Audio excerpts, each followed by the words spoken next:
আমি চলে যাব সরাসরি আজকের এই অনুষ্ঠানে। আমাদের সঙ্গে রয়েছেন বাংলা এবং বাংলা ভাষাকে নিয়ে আন্দোলন করছেন দীর্ঘদিন ধরে বাংলা পক্ষের সাধারণ সম্পাদক গর্গ চট্টোপাধ্যায় আমাদের সঙ্গে রয়েছেন। গর্গদাকে স্বাগত জানাই আজকের অনুষ্ঠানে। ক্যালকাটা নিউজের টি ব্রেকে আমি এবং তিথি আমার সহকর্মী আমরা দুজনেই রয়েছি।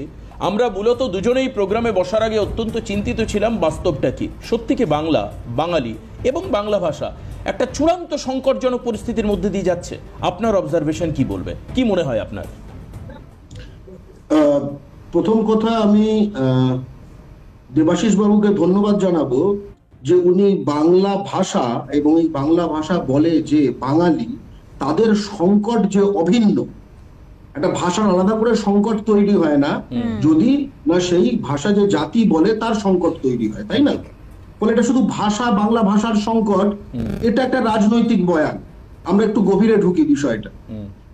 ভারতবর্ষে 1947 সালে পশ্চিমবঙ্গ স্বেচ্ছায় ভারতে যোগ দিয়েছিল, কারণ আমাদের পূর্বপুরুষদের বিশ্বাস ছিল যে পাকিস্তানে আমরা বাঙালি হিসেবে মাথা উঁচু করে বাঁচতে পারবো না।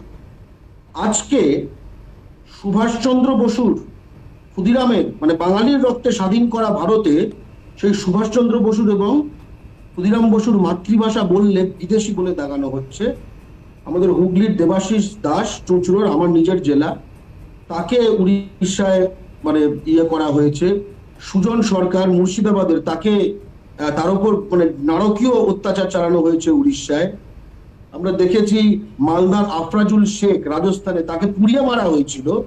আমরা দেখেছি যে আরতি ঘোষ কুচবিহারে, তাকে মানে এখন ফরেনার ঘোষণা করে দেওয়া হয়েছে। আমরা দেখেছি যে গঙ্গাধর প্রামাণিক মা কামাখ্যার ওখানে পুজো দিতে গেছিল, বীরভূমের ছেলে, তাকে মানে বাংলাদেশি বলে জেলে ঢুকিয়ে দিয়েছিল। আমরা দেখেছি পূর্ব বর্ধমানের তোমার পলাশ অধিকারী, তাকে 1 বছর বাংলাদেশি বলে বেঙ্গালুরুতে জেলে ঢুকিয়ে দেওয়া হয়েছিল যখন সেখানে বিজেপি শাসন ছিল। এটা কিন্তু ভারতে অন্য কোনো জাতির ক্ষেত্রে হয় না। এমন নয় যে এইদিকে পূর্ববঙ্গ বা বাংলাদেশ রয়েছে, এদিকে পশ্চিমবঙ্গ রয়েছে, ভাষাটা এক, তাই জন্য ভুল করে ফেলছে। কেন?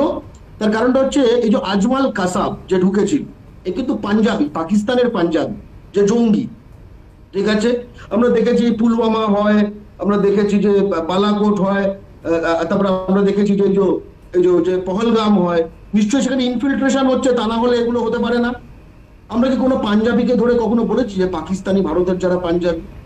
এই যে তামিলনাড়ু এবং যে শ্রীলঙ্কার যে তামিল ভাষী এলাকা, যেগুলো তামিল ইলাম বলা হয়, সেখান থেকে কিন্তু ইনফিল্ট্রেশন হয়, সেখানে জঙ্গি সংগঠন